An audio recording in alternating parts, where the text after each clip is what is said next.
Krishna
Krishna Krishna Hare Hare Hare Rama Hare Rama Rama Rama Hare Hare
Jayam Vishubhad Paramahamsa Privrajgacharya Stotarasat Sri Simar His Divine Grace Srila Bhai Charanarvind Bhakti Vedanta Swami Srila Prabhupada ki, Ananta Koti Vaishnava Vrinda ki, Iskon Bibiti, Founder Acharya's Divine Grace Srila Prabhupada ki, Namacharya Srila Haridas Thakur ki, Samaveta Bhakti Vrinda ki, Harinam Sankirtan ki, Grantaraj Srimad Bhagavatam ki, Jainitai Gold of Himanande, all gladies to the assembled devotees, all gladies to the assembled devotees, all gladies to the assembled devotees, all gladies to Sri Guru, to Sri Gauranga, all gladies to Sri Prabhupada. Om Ajnanatimirandasya Gyananjana Salakaya Chaksurunmilitam Jena Tasmai Sri Gurave Namaha Sri Chaitanya Manobhistam Stapitam Jena Bhutale Swayam Rupa Kadamahyam Dadati Swapadantikam Vandeham Sri Guru Sri Juta Padakamalam Sri Gurun Vaisnavamscha Sri Rupam Sagrajatam Sahagana Raghunatan Vitam Tvam Sajivam Sadvaitam Sabharutam Parijana Sahitam Krishna Chaitanya Devam Sri Radha Krishna Padan Sahagana Lalita Sri Vishakan Vitamscha He Krishna Karuna Sindhu Dinabandhu Jagatpate Gopesha Gopika Kanta Radha Kanta Namostute Tapta Kanchana Gaurangi Radhe Vrindavaneshwari Vrishabhanu Suti Devi Pranamami Hari Priye Vanchakalpa Tarubhyasya Kripa Sindhu Vyaivacha Patitanam Pavanebhyo Vaishnavebhyo Namo Namaha Narayanam Namaskritya Naram Chaiva Narottamam Devim Saraswatim Vyasam Tato Jayamudiraye. Before reciting the Srimad Bhagavatam, which is our very means of conquest, let us first offer our respectful obeisances unto Narayana, the Supreme Personality of Godhead, unto Nara Rishi, the supermost human being, unto Mother Saraswati, the goddess of learning, and unto Srila Vyasadeva, the author. Nasta Prayesha Badreshu Nityam Bhagavata Sevaya Bhagavati Tamasloke Bhakti Raghava Swami. By regularly hearing the Srimad Bhagavatam and by rendering a service unto the pure devotee, all that is troublesome within the heart becomes destroyed practically to nil, and loving devotional service unto the Supreme Lord, who is praised with transcendental songs, and becomes established as an irrevocable fact. Idam Bhagavatam Nama Puranam Brahma Samhitam Uttama Shloka Charitam Shakara Bhagavan Rishi Nishreyasaya Lokasya Dhanyam Swasyayanam Mahat. This Srimad Bhagavatam, known as the Grantaraj, the king of all Vedic literatures, is the literary incarnation of God. It is compiled by the incarnation of God, as Srila Vyasadeva. It is meant for the ultimate good of all people. It is all successful, all peaceful, and all perfect. Sri Krishna Chaitanya, Prabhu Nityananda, Sri Advaita Gadadhara, Srivasadi Gaura Bhakta Vrinda Srivasadi Gaura Bhakta Vrinda Hare Krishna Hare Krishna Hare Krishna Hare Krishna Krishna Krishna Hare Hare Krishna Krishna Hare Hare Hare Rama Hare Rama Hare Rama Hare Rama Rama Rama Hare Hare Rama Rama Hare Hare Om Namo Bhagavate Vasudevaya Om Namo Bhagavate Vasudevaya Om Namo Bhagavate Vasudevaya Om Namo Bhagavate Vasudevaya Om Namo Bhagavate Vasudevaya Om Namo Bhagavate Vasudevaya Om Surabhyay Namaha Om Surabhyay Namaha Om Surabhyay Namaha Om Surabhyay Namaha Om Surabhyay Namaha Om Surabhyay Namaha Mukham karoti vasaram pangum langayate girim Yat kripatamaham bande Sri Gurum Dinatharanam Yat kripatamaham bande Sri Gurum Dinatharanam Hare Krishna. Welcome everyone to the morning Bhagavatam class. We are reading from the fourth canto, chapter 27, entitled Attack by Chandavega on the city of Puranjana. And this is nearing the end of this particular chapter. Text number 28, I believe, correct? Yeah? Yes. Maya Maya Nirupitas Nirupitas Tubhyam Tubhyam Patir Patir Atma Atma Samadhina Samadhina Nabhinandati Nabhinandati Loko Loko Yam Yam Tvam Tvam Abhadram Abhadram Asammatam Sammatam Maya Nirupitas Tubhyam Maya Nirupitas Tubhyam Patiratma Samadhina Patiratma Samadhina Nabhinandati Lokoyam Nabhinandati Lokoyam Tvam Abhadram Asammatam Tvamabhadram Sammatam Maya Nirupitas Tubhyam Maya Nirupitas Tubhyam Patir Atma Samadhina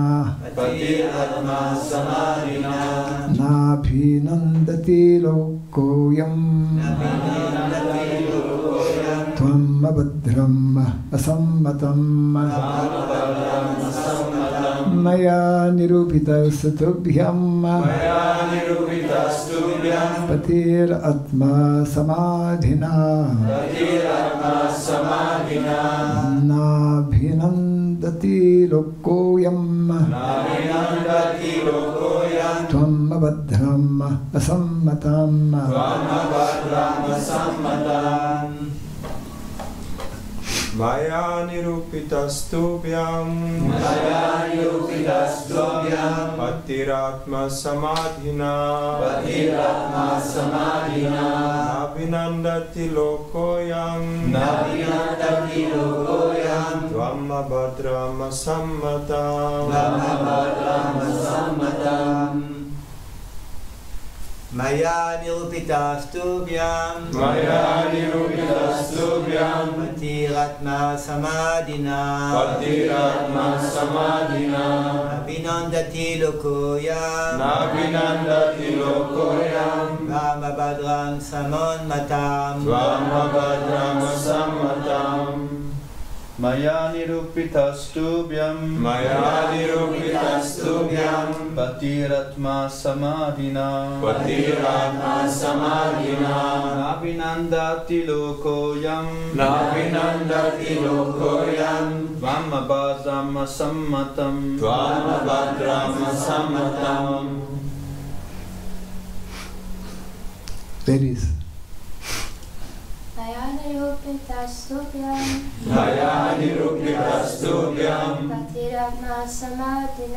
Patiratma Samadhina Vinandati Lokoyam Tvamabhadrama Sammatam Maya by me Nirupitaha settled Tubhyam for you Patihi husband Atma of the mind Samadhina by meditation Na never Abhinandati welcome Lokaha the people Ayam these Tvam you Avadram inauspicious Asamatam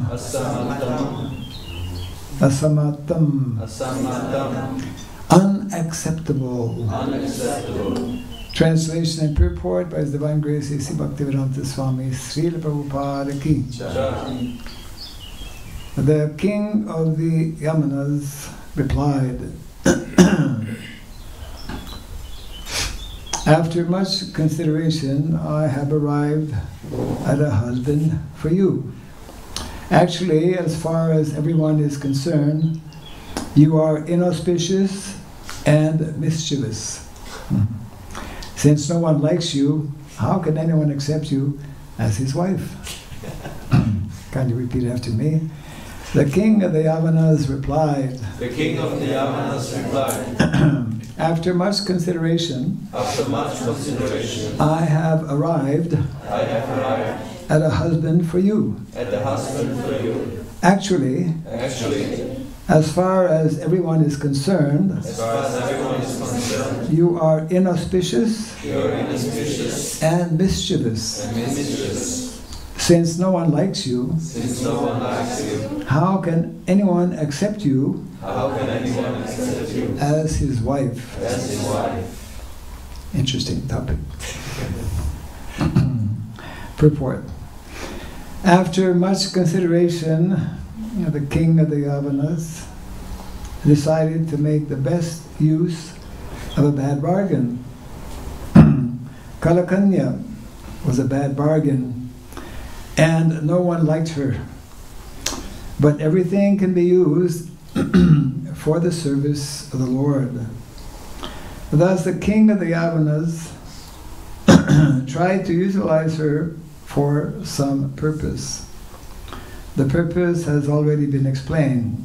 That is, Kalakanya as Jara, the invalidity of old age, can be used to arouse a sense of fear in people so that they will prepare for the next life by engaging in Krishna consciousness. Translation again. The king of the Yavanas replied, after much consideration, I have arrived at a husband for you. Actually, as far as everyone is concerned, you are inauspicious and mischievous. Since no one likes you, how can anyone accept you as his wife?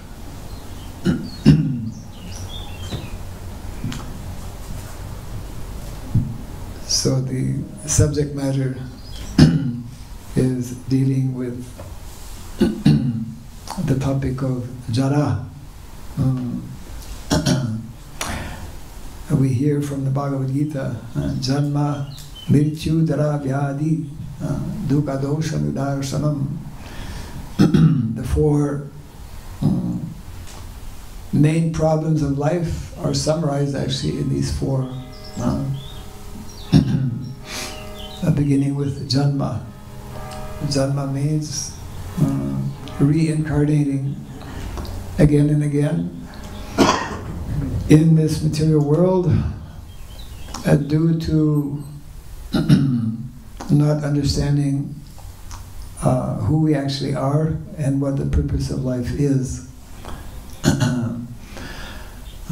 This is called the wheel of samsara, the unending repetition of birth and death in the material world, which begins with janma, ends with mrityu, and in between birth and death there is jara and vyadi. Jara means old age, and vyadi means disease. Every conditioned soul in the material world is troubled actually by these four main problems of life, and actually the purpose of life is to bring a permanent solution. People identify or find so many problems in life, but those who are fortunate to cultivate this knowledge given in the Bhagavad Gita, Srimad Bhagavatam, whole Vedic culture actually prepares one, trains one, educates one in how to deal with these four main problems of life. One devotee was once asking Srila Prabhupada, what if people say they're not afraid of death? Prabhupada immediately replied, whoever says they're not afraid of death are crazy. Everyone in the world is naturally afraid of death, except for the devotees.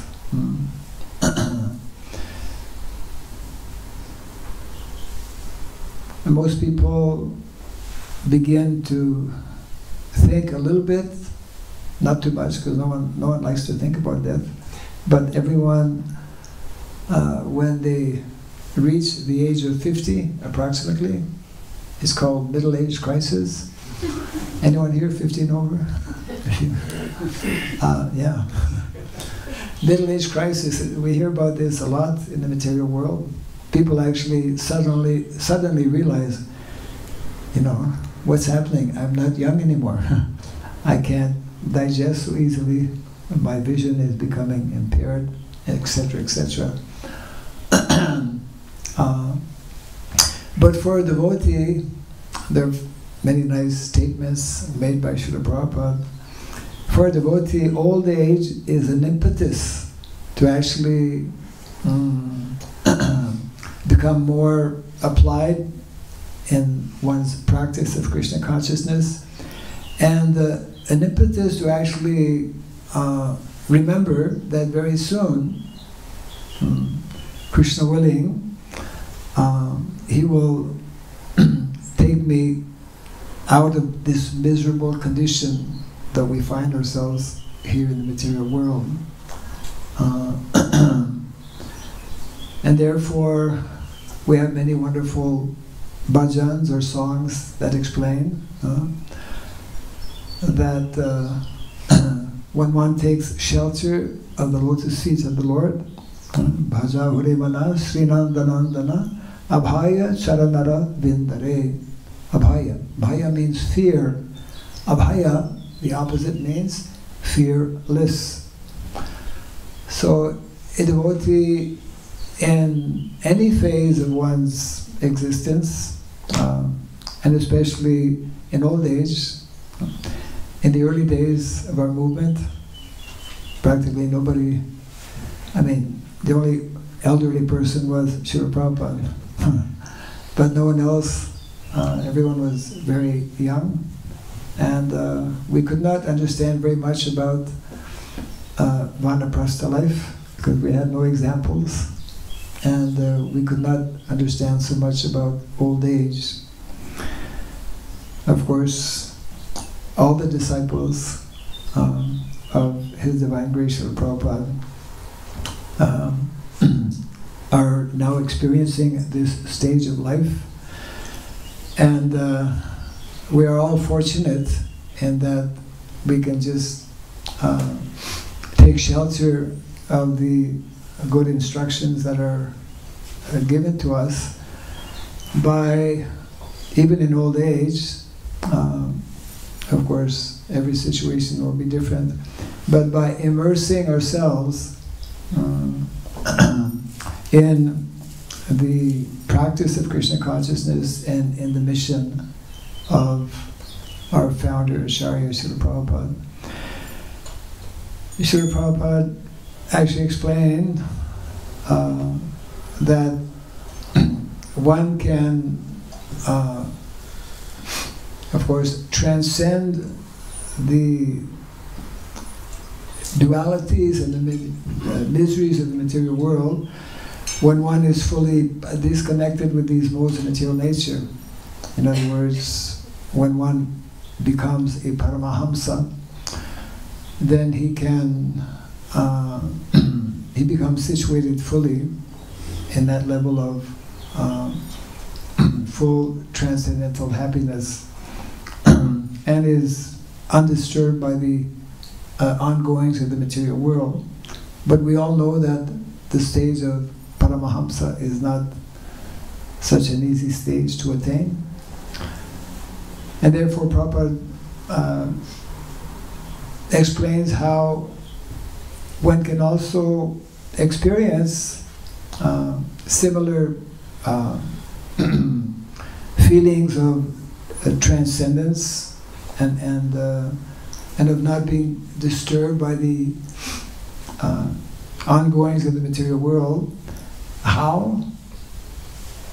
By being very much immersed and involved in the preaching mission of our acharyas, in the preaching mission of Lord Chaitanya Mahaprabhu. And of course, in old age, we may not be able to do as many things, but this should be especially for, I would say, the younger generation.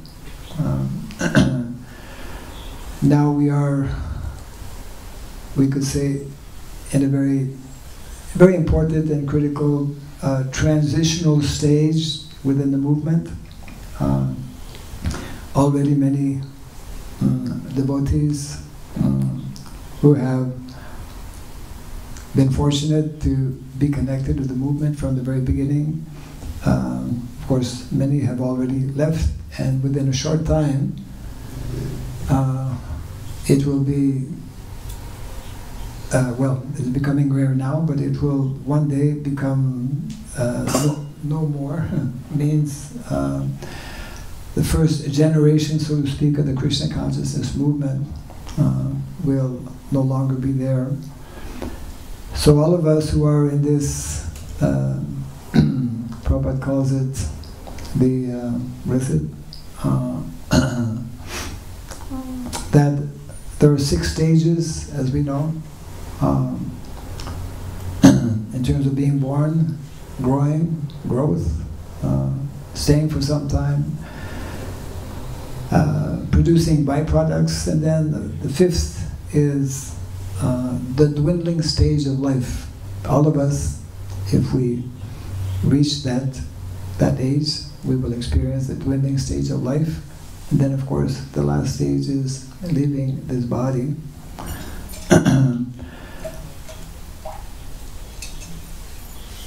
Though this is, of course, being explained here, that Jara is married to Bhaya, which is fear.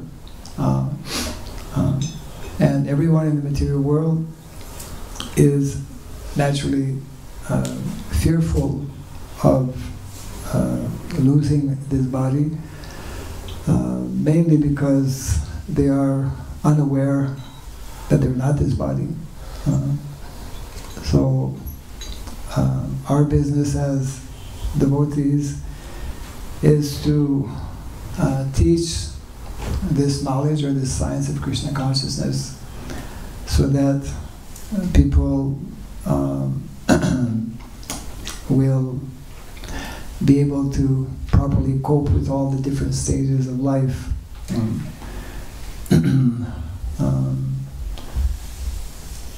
whole Vedic culture has some very specific guidelines for all of us in these different stages of life.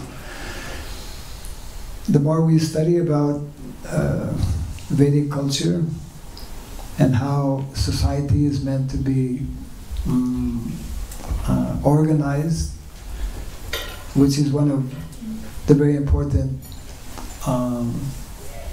mandates that we have been given by not only our founder Acharya, but by all of the previous Vaishnava Acharyas, then the more we can ourselves and also we can help others to deal with the problems, these four main problems of birth, death, old age, and disease. Which means, therefore, the importance for all of us to understand how to re-establish, because right now we don't have, in modern day society, we don't have, we're very far from the ideal situation which can facilitate individuals to meet and solve these basic problems of life.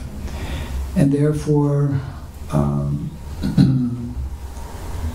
Srila Prabhupada, as we all have heard,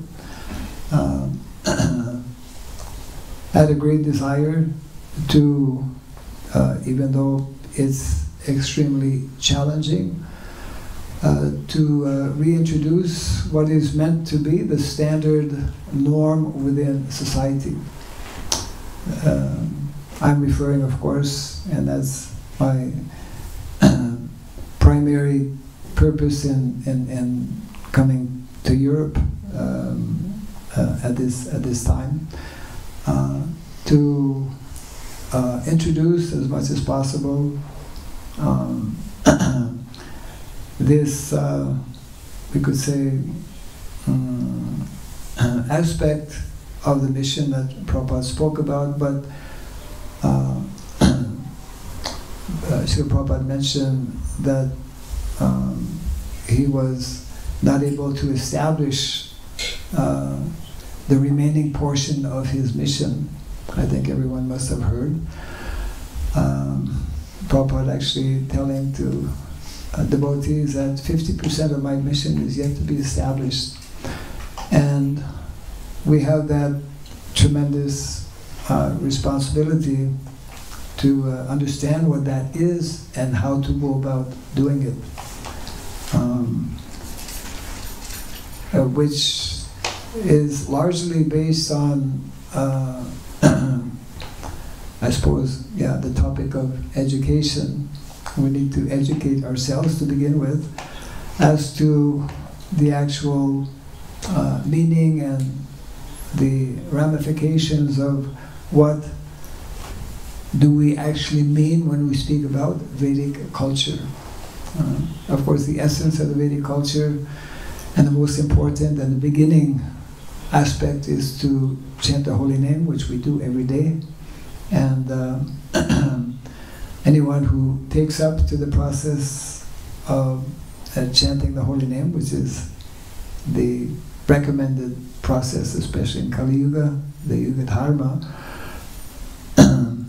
in addition to chanting the holy name, actually the more we do chant nicely the holy name,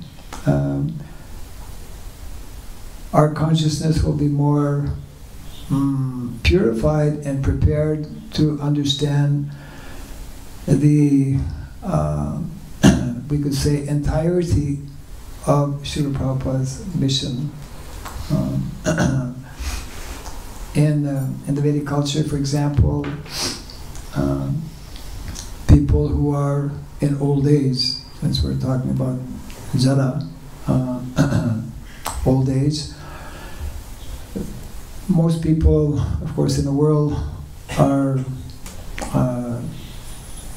not, because the whole culture is not conducive for that, are not so easily able to cope with old age in modern day society. If we look at in the Vedic culture, there's a whole a system, the whole culture in itself is giving all kinds of support to people who are in old age.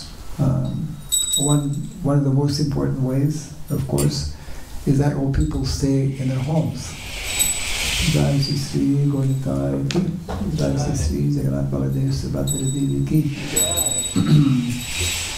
The whole concept of extended family, for example, where many members would remain together, and people who are elderly are given all respect and are considered as very important members of the society also, because of their experience in life, because of their wisdom. They are helpful in so many ways. This whole, in other words, I'm referring to the natural culture, our modern day setup and civilization has taken us away actually from what is meant to be the natural culture, what is meant to be the norm in society. And part of that norm is that people who are elderly, they need to be given special care, special attention, and the Vedic culture therefore advocates that people live together in communities. And unfortunately, I was sharing with some devotees just a few days ago how in a place like Sweden, I was there a few years back. Sweden is one of probably many countries where especially older people experience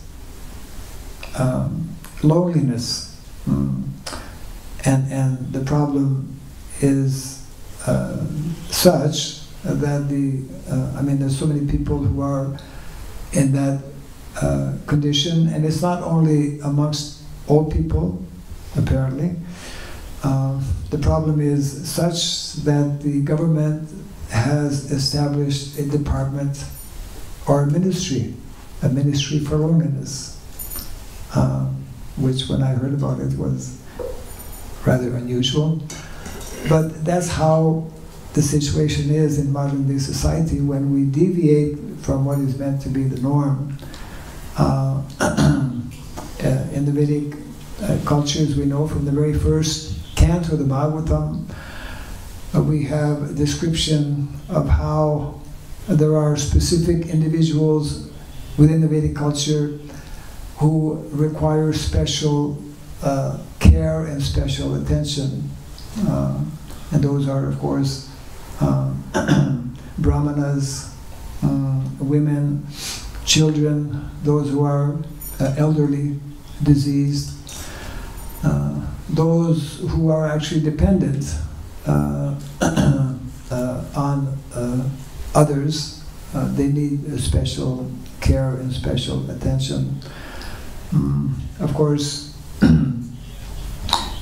in addition to giving physical care, physical attention, the most important the most important thing we can give to individuals, and regardless of their stage in life, is the knowledge of Krishna consciousness.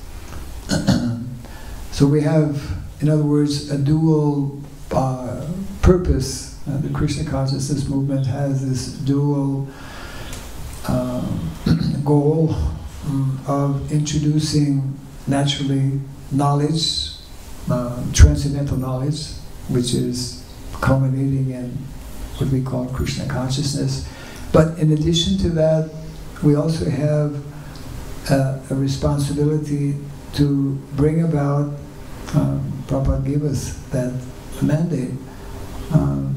One of the purposes of the Krishna consciousness movement, Srila Prabhupada stated, is to bring a complete overhaul within society and to revert to the traditional social system of Varna and Asrama.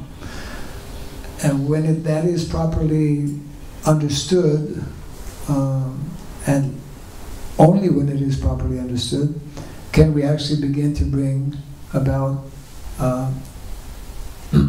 important changes within society. And that's a topic which we have still yet, I would say, to fully understand, and because of that, we are not able to properly implement it. Therefore, it's a very important dimension. We'll be giving more attention, or we'll be talking more in the next few days. Actually, I think earlier this morning or yesterday we mentioned that we have two devotees who have come from India. They are actually connected with an important ministry which is only existing in India at this point. It has been established maybe 2009, so that's what, 14 years ago. 14 years ago, the leaders in India, I suppose because India is that land of, is known as a land of dharma, they felt it was important to establish this particular ministry, and which is been named as the ISKCON Daiva Varnashram ministry, and we're fortunate to have two devotees actually directly connected with that ministry who will be giving their seminar both today and tomorrow. And of course, Madhava Prabhu, he's one of the deputy ministers of that national ministry. India is the only place at this point where there is actually a dedicated ministry for that purpose. Because these, in the Bhagavatam, as we are dealing with the topic of old age, for example, there's so many aspects of society, and there's so many aspects in terms of our of life in general, for which Vedic culture has very definite and clear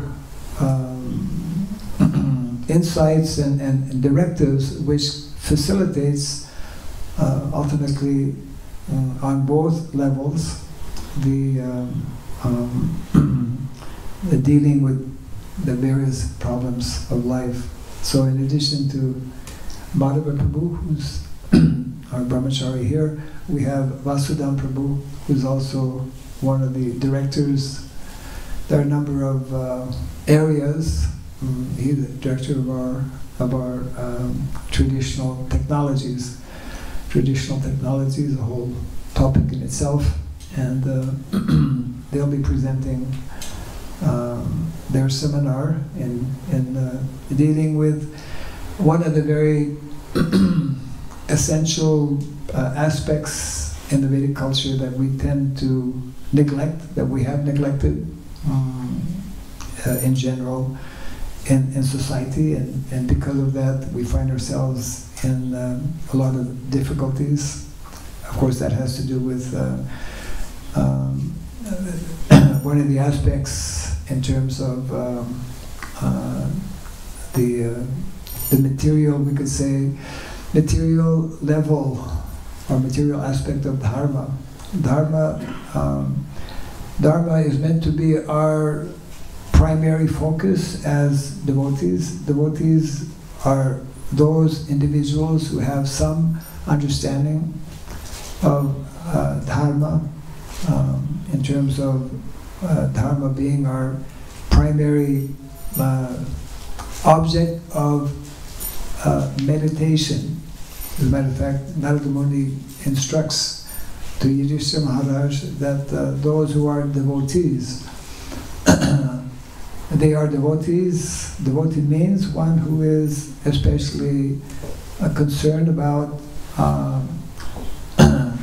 deepening one's understanding of what are the duties and responsibilities of life, and how to deal with whatever comes our way in the material world, including the topic that we are referring to here.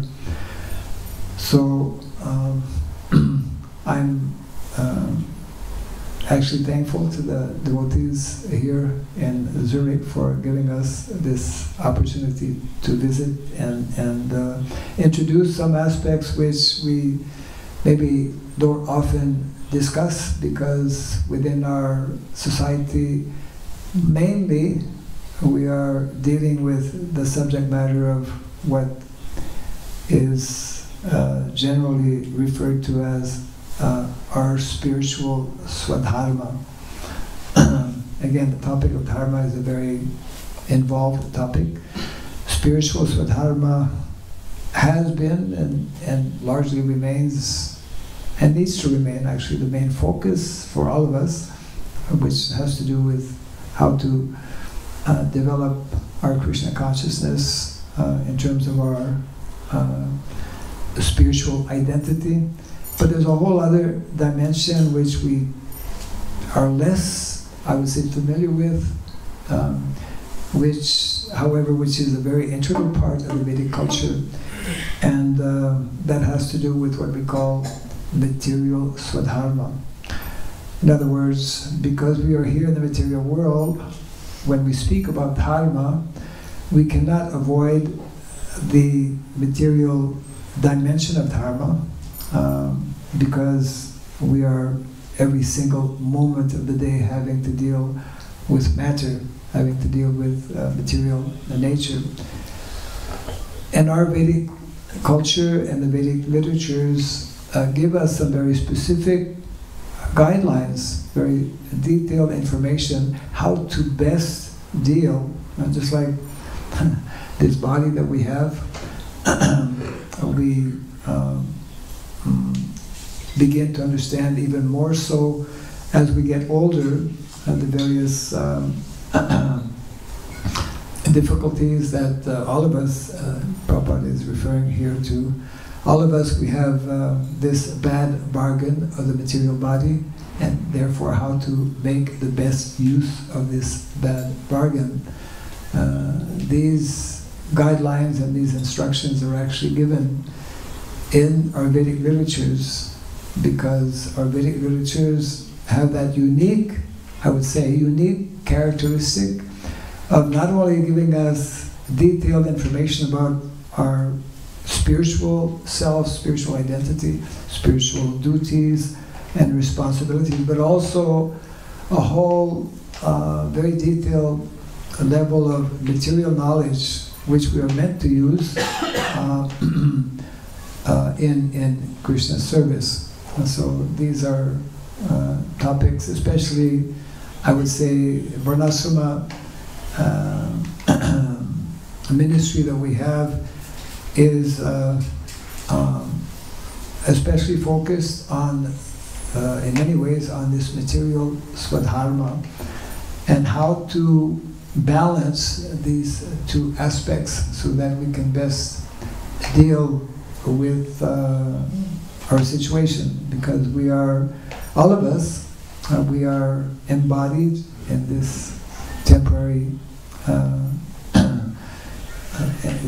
in this body, and therefore we must learn to deal simultaneously with what is meant to be our spiritual duties and our material duties. They are very involved subject matters actually, and hopefully we'll be able to cover some aspects of that in the days to come.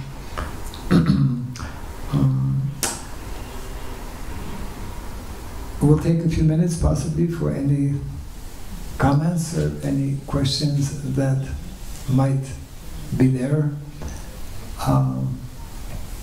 Yes, okay. Thank you, Guru Maharaj, for lecture. My question is that from what I understood, the best process how to re-establish the Vedic culture or Varnashram culture is to educate devotees within our temples and communities, but it also requires like long time to get together the curriculums and the courses.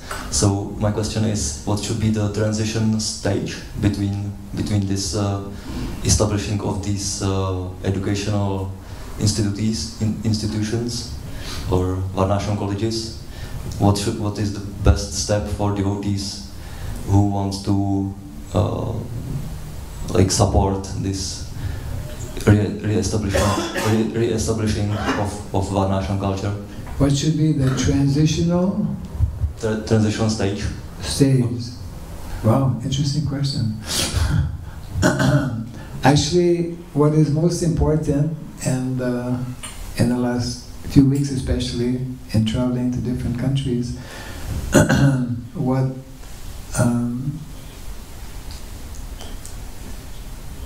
Srila Prabhupada also emphasized this a lot. What is most important for us is to somehow find some time to especially hear the various specific instructions given. In other words, education. We need to educate ourselves. That is the first and foremost important stage for all devotees, and then depending on, because every temple and every devotee is in a different situation, so it will vary from one country to another, from one temple to another, from one individual to another, in terms of what steps that one needs to take. The most important step is to, which is very much in line with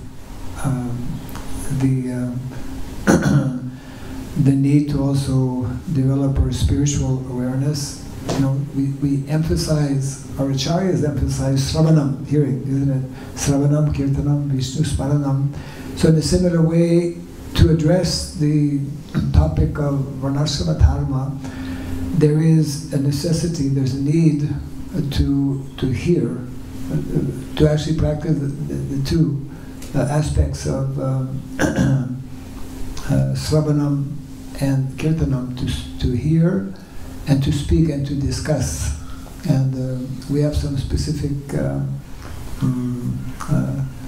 let's say, recommendations for the devotees that will be coming up in the various seminars as to what specifically, where can we find more clearly defined or more clearly explained some of the aspects of this whole dimension of Varnashrama Dharma.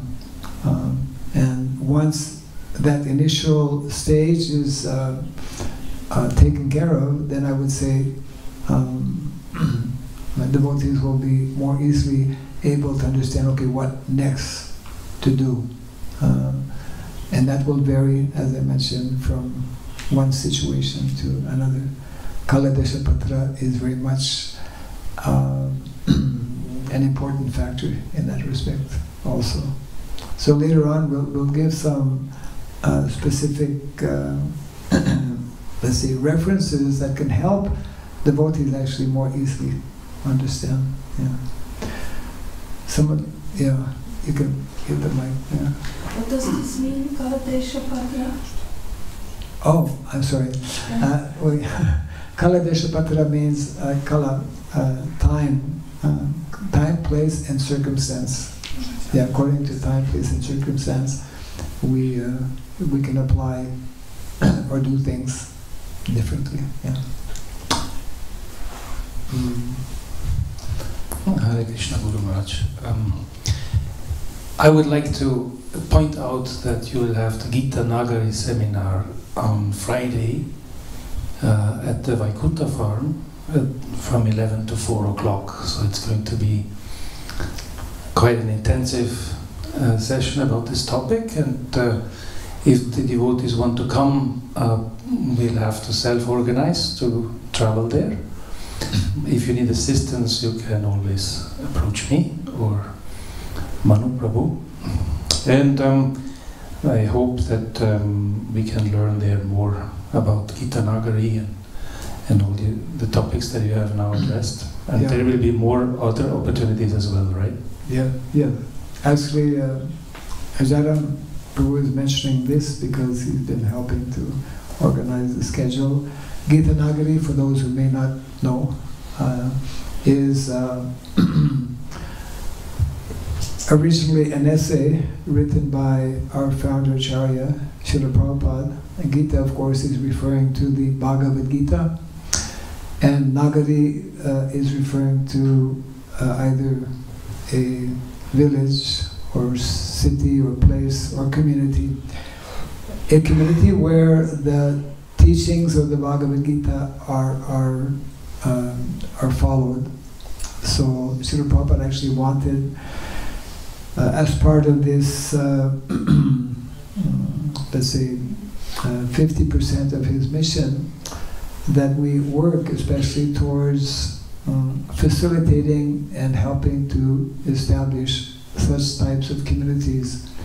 And of course, the ideal, as we will hear more in detail, the ideal community setup in the Vedic culture is known as village. Vedic culture is a village culture, is village-based, is agrarian-based. We can also, of course, create communities, and we are, wherever we have devotees, like in all of our cities, city temples. Very often there will be devotees living close by. Even if they're not living physically close by, they by coming to a temple, by interacting with devotees, we create a community in that sense.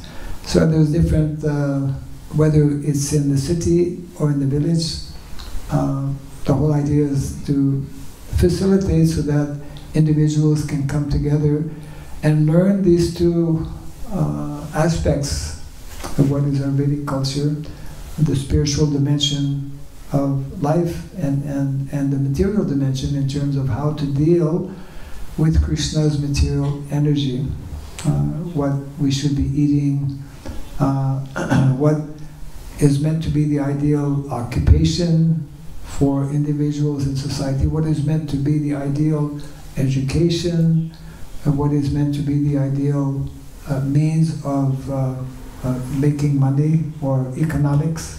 These are all sciences actually that are described very much in detail, and we will be discussing more about these as well. So the topic of Varna and Asrama, community, village, etc., as mentioned a few minutes ago, will be especially discussed more in detail on Friday, right?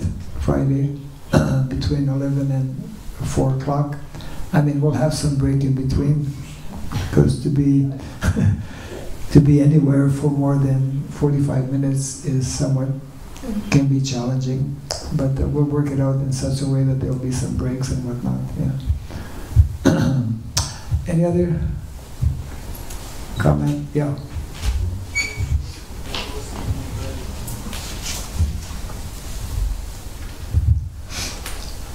Thank you very much, Maharaj. The translation. Вы упомянули о кризисе возраста после 50.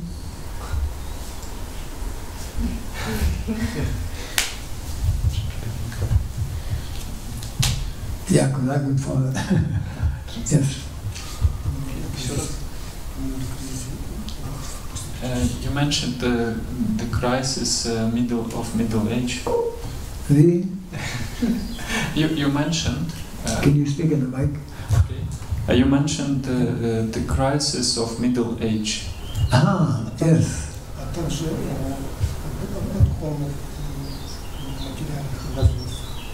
And also, you mentioned the spiritual and the material duties. Yes.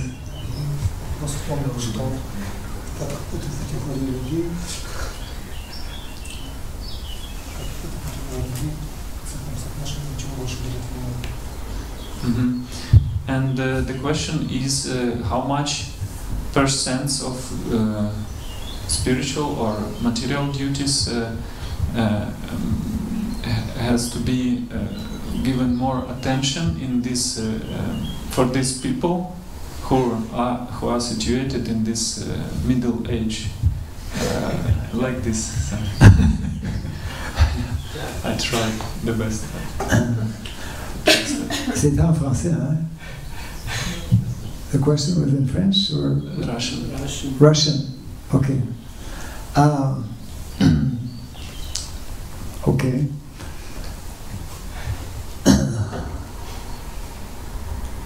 When we, well, at any stage of our life, we need to pay attention, I would say. Oh, you're going to have to translate, otherwise, you know. He can understand? Oh, I see, okay. Okay. At any stage of life, and that's the beauty of the Vedic culture, it is teaching us how to balance these two aspects of our life, the spiritual dimension of life and the material dimension of life, and how to cope with them. In general, we need to, of course, give more attention to the spiritual dimension of life, because that is in relation to the soul, and the soul is eternal. And Vedic culture, as we know, although dealing with the material dimension of life, one aspect that is emphasized is that we need to minimize our material necessities of life. We need to minimize our material needs, and so therefore, in many ways, we could say that from middle age, especially, because middle age means vanaprastha stage, so Vedic culture is teaching us that from the age of 50, we should increase our spiritual activities. We should, for example, vanaprastha, which means retired life. Vedic culture, from the age of 50, encourages those who are in family life, if the children are grown up, to actually leave the family and to concentrate on preparing ourselves, just like it's mentioned here. Old age is that stage in life which should serve as an impetus to prepare ourselves for the event, you know, for the moment that we all have to face, which is to leave this body at a particular time. So definitely from that stage of life, vanaprastha and sannyas, retired life, and then renounced life. Sannyas is a renounced life, renounced stage.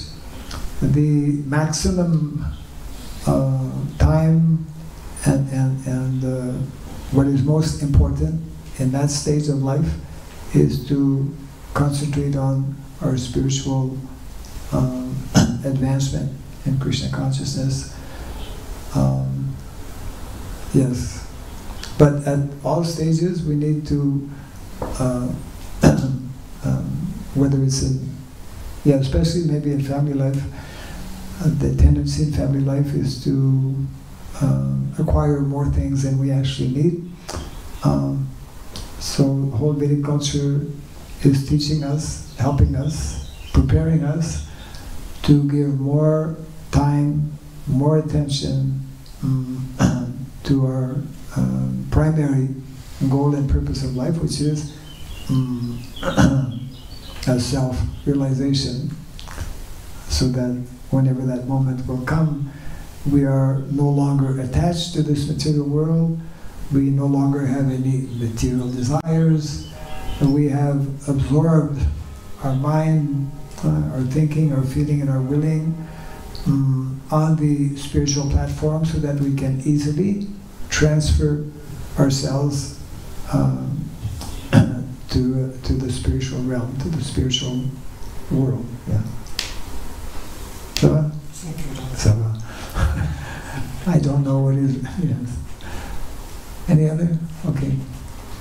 Yes. Microphone is traveling around.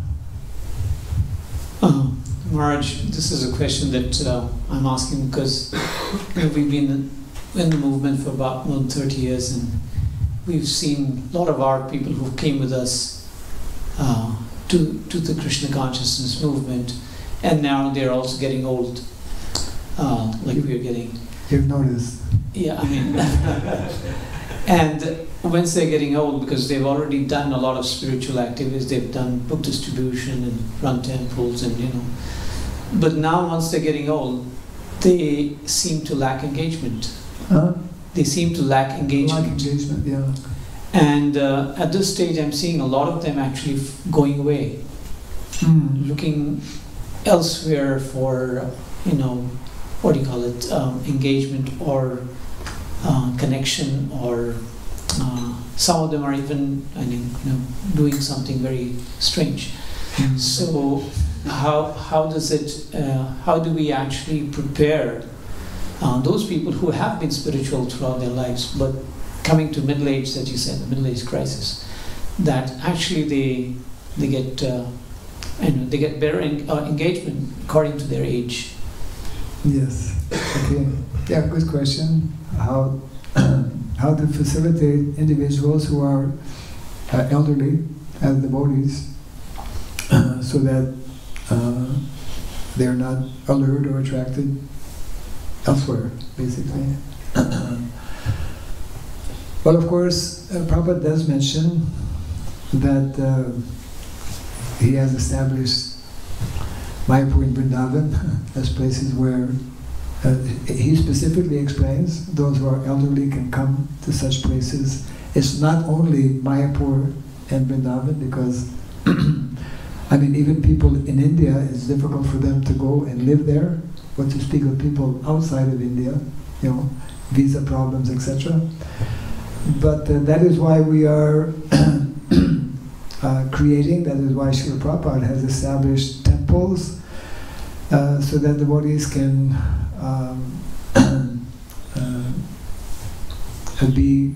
remain connected with the temples.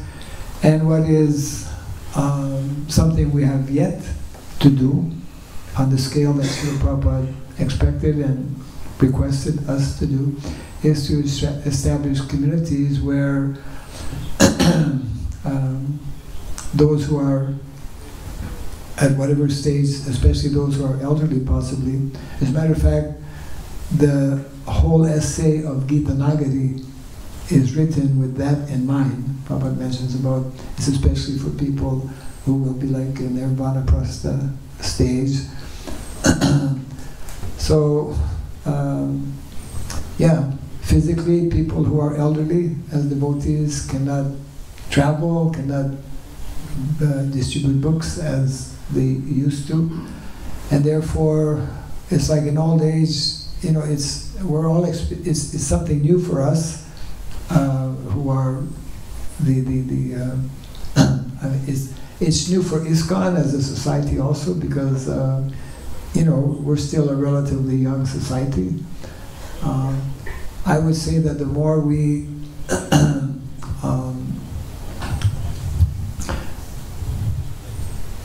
try to address the expectation that Srila Prabhupada wanted in terms of creating communities, because in every community, when I speak of community, I'm especially speaking about a village community where individuals can be more closely connected with nature. And in old age, from the age of 50, there's so many different stages there. Some people are still able to do a number of things, but gradually, generally, what happens is that, physically, either simply due to a combination of either different diseases that naturally come, more so in old age, and also the simple aging process weakens the body, that even simple things become more difficult. So we should have, I think, some of our temples are thinking of having specific facilities so that devotees who are elderly can have a place to go and find different engagements. Of course, there comes a point where one cannot, even though one may desire to be engaged, one cannot physically be engaged, but there should be individuals who can care for our elderly devotees. If we had more communities as desired by Srila Prabhupada, it would be helping to serve that purpose. So therefore, that still remains a very important aspect of what we should be doing. And for example, in our city temples, because of the whole physical setup, it means we have to travel, for example. Usually people who are outside, they have to travel even to come for darshan or to come to a temple. Well, some elderly people, let's say devotees, may not even be able to travel to a temple. That's why communities are really the answer for all of these, let's say, challenges that that all of us as devotees are faced with, and therefore the more quickly we can help to establish communities, then I would say this can help our elderly devotees in different ways. One would have to, because we've not created such a situation, so therefore I don't have specifics in terms of details how to engage it. I think it will vary very much according to each individual person. So some people, for example, can walk more easily, others may not be able to walk or whatever. So it is very much part of our duty and responsibility to at least keep in contact with such devotees, and I guess it's probably a much bigger challenge for some than others, and I'm sure it's something that all of us as devotees we need to give more thought as to how to arrange in such a way that communication can be there, and devotees who are younger can possibly be more attentive to that reality that is there within our society. I was just hearing the memories of one of my godbrothers. It was just published, I think, a few weeks ago. Rupanuga Prabhu, some of you might have heard. He's like 83 now. So we have devotees who are above 80, maybe some of them, not many, at least I'm not, but when you get in your 80s, I don't know of any Prabhupada disciple who's 90. I mean, we do have devotees. I have a disciple who's about to leave his body now, who's like 94, Nanda Maharaj in Belgaum. So regardless, we have devotees who are elderly, and we have to develop the best way, actually, and that's what our Vedic culture advocates. The best way is that generally for elderly families, and of course on a larger scale, we're meant to be a large, family, spiritual family. that's what I, can share now. I think we need to bring it to close. Yeah. Jai Grantaraj Bhagavatam ki. Jai Sri Prabhupada ki. Jai. Hare Krishna. Jai.